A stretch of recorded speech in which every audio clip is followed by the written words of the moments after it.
VK 109. Yeah. అసలు ఏంటి నాకు చాలా మోస్ట్ ఎగ్జిలరేటింగ్ పాయింట్ ఏంటంటే బాలకృష్ణ గారి అభిమానులు అసలు ఇలా పండగ చేసేసుకుంటున్నారు ఈ సినిమా గురించి అని. అసలు వాళ్ళ రియాక్షన్ చూస్తుంటే ఏమనిపిస్తుంది మీకు?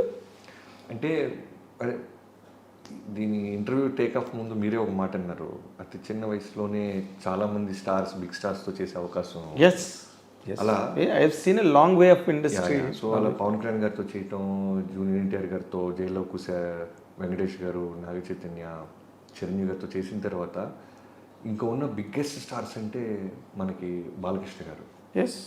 సో ఫస్ట్ నుంచి ఆయన సినిమాలు ఒక నరసింహనాయుడు, సమరసింహారెడ్డి, సింహ, అఖండ ఇలాంటి మ్యాచ్. పైగా ఇప్పుడున్న బాలకృష్ణ గారిది ఎలా ఉందంటే అన్స్టాపబుల్ తర్వాత ఎక్కడెక్కడో రూటెడ్ ఫ్యాన్స్, మల్టీప్లెక్స్ ఫ్యాన్స్, చిన్న చిన్న యూత్, మా పాప జనరల్ ఫ్యామిలీస్. అంటే మా పాప అఖండ పాటలు తెగ చూస్తూ ఉంటుంది. ఎందుకంటే ఆ క్యారెక్టర్ సూపర్ మ్యాన్ హీరోగా వాళ్ళు ఓన్ చేసుకున్నారు. అవును.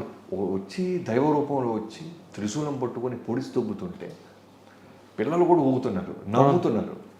సో అలాంటి బాలకృష్ణ గారిని ఇప్పుడు మనం వాల్తేరి వేరే తర్వాత నాకు రావటం నిజంగానే, నీకు అన్నాను కదా రవితేజ గారిని ఇస్తున్నప్పుడు మైత్రి రవి గారు ఎలా అయితే ఒక ప్రేమతో ఒక బండరాయిని వార్నింగ్గా ఇచ్చారో, అలా ఒక బిగ్గెస్ట్ సక్సెస్లో ఉన్నారు బాలకృష్ణ గారు. బ్యాక్ టు బ్యాక్ అఖండ, వీరసింహారెడ్డి, భగవంత్ కేసరి, వేరే స్ప్రీలు ఉన్నారు ఉన్నారు. ఆయన ఓపెనింగ్స్, ఆయన బిజినెస్, ఆయన ఫ్యాన్ బేస్, ఓవేషన్ ఈ రోజున. యా. సో ఇప్పుడు చిరంజీవి గారి తన తర్వాత బాలకృష్ణ గారికి అనగానే ఆ రెస్పాన్సిబిలిటీ మళ్ళీ యాజ్ ఇట్ ఈస్గా నాకు ఇప్పుడు మీరు చెప్పిన పాయింట్ చాలా బాగుంది. ఎందుకంటే బాలకృష్ణ గారికి ఉండే బీసీ అభిమానులు, బీసీ సెంటర్స్, మామూలు మాస్ థియేటర్స్ ఇవన్నీ ఉండగా ఈ అన్స్టాపబుల్ వచ్చిన తర్వాత ఈ బికేమే. మీరు మంచి మాట అన్నారు. నేను ఈ కథ రాసినప్పుడు నా ఫస్ట్ మేము ఒక వర్త్ లాగా తీసుకుంది ఏంటంటే, ఫస్ట్ లైన్ మేము స్క్రిప్ట్ రాసినప్పుడు బాలకృష్ణ గారితో project take off before, Balakrishna గారికి ఉండే మ్యాసివ్ బీసీ సెంటర్ అభిమానులు ఓట్ బ్యాంక్ లాగా fan base as it is ఉంటుంది. మాస్ థియేటర్స్ బాబీ తీసినా ఇంకా ఎవరు తీసినా ఆ ఫ్యాన్ బేస్ వస్తుంది. అది బ్యాంక్, అది బ్యాంక్. మనం ప్రత్యేకంగా, సో నేను యాజ్ ఎ డైరెక్టర్గా బాబీ అనేవాడు ఒక ఎక్స్మార్క్ క్రియేట్ చేయాలంటే అన్స్టాపబుల్ ఫ్యాన్ బేస్ని కూడా నేను తీసుకురావాలి, మల్టీప్లెక్స్ ఫ్యాన్ బేస్ని నేను తీసుకురాగలిగితే ఆయన ప్రీవియస్ సినిమాల కన్నా మన సినిమా గొప్పగా కనబడుతుంది, ఎక్కువ స్కోర్ చేస్తా. అంటే రికార్డ్స్ అని నేను మాట్లాడను, ఎక్కువ థియేటర్ రిలీజ్ అని నేను మాట్లాడను. బట్ ముందు సినిమా కన్నా మన సినిమా ఏం చేసాం, మనం ఏం పీకామని మాట్లాడుకుంటే మల్టీప్లెక్స్ యూత్ని, యంగ్స్టర్స్ని విజిలేపించాలి. బాలకృష్ణ గారు ఫైట్స్ చేస్తే చూసాం, బాలకృష్ణ గారు ఎమోషన్ చేస్తే చూసాం. ఎందుకంటే 100 సినిమాలు పై చేసేసాడు ఆయన కూడా. అవును. సో కత్తి మీద సాము చిరంజీవి గారితో బాలకృష్ణ గారితో చేయటం అనేది కత్తి మీద సాము. ఎందుకంటే అన్ని అవతారాలు చూసేశారు ఫ్యాన్స్. అవును. కొత్తగా నేను కథ చెప్పలేను. అవును. ఓన్లీ థింగ్ ఏంటంటే వాళ్ళకున్న క్వాలిటీస్ అన్నీ ఉంచుతూ బాబీ అనేవాడు ఇది కూడా చూపించాడు అనేది, నేను ఏం చేయగలను అనేది హోంవర్క్ ఎక్కువ చేశాం. ఇది కూడా ఆల్మోస్ట్ మేము ఫిబ్రవరి ఎండ్ నుంచి మొదలెడితే మొన్న మేము స్టార్ట్ చేసేదాకా ఆల్మోస్ట్ 8 నెలల కష్టం మాది. ప్రతిరోజు వర్క్ చేస్తూనే ఉన్నాం. గారి కెరీర్లో వాల్తేరి వేరే అనేది ఎంత బ్యూటిఫుల్ చెరిషింగ్ మూమెంట్గా అందరూ మాట్లాడుతున్నారో, బాలకృష్ణ గారితో కూడా బాబీ గారు ఇంత గొప్ప సినిమా తీసేసాడా అని అందరూ మాట్లాడుకోవాలనే ఒక స్వార్థం ఉంది నాకు. ఎక్కడికి వెళ్ళినా సరే అమ్మ బాలకృష్ణ గారిని ఈ యాంగిల్ ఎలా పట్టావు నువ్వు అనాలి. ఎగ్జాక్ట్లీ. ఇప్పుడు మీరు చాలా కొత్తగా అనిపించిన మాట అది. ఏది, మీరు ఒక ఎడ్జ్ తీసుకున్నారే అన్స్టాపబుల్తో. ఆయనకి he became a drawing rooms hero, A bedrooms hero. అంటే గదిలో కూర్చుని ఆయన ప్రోగ్రామ్ చూసుకుని సంతోషపడిపోయే కొత్త ఆడియన్స్ వచ్చేసారు ఆయన. అవును.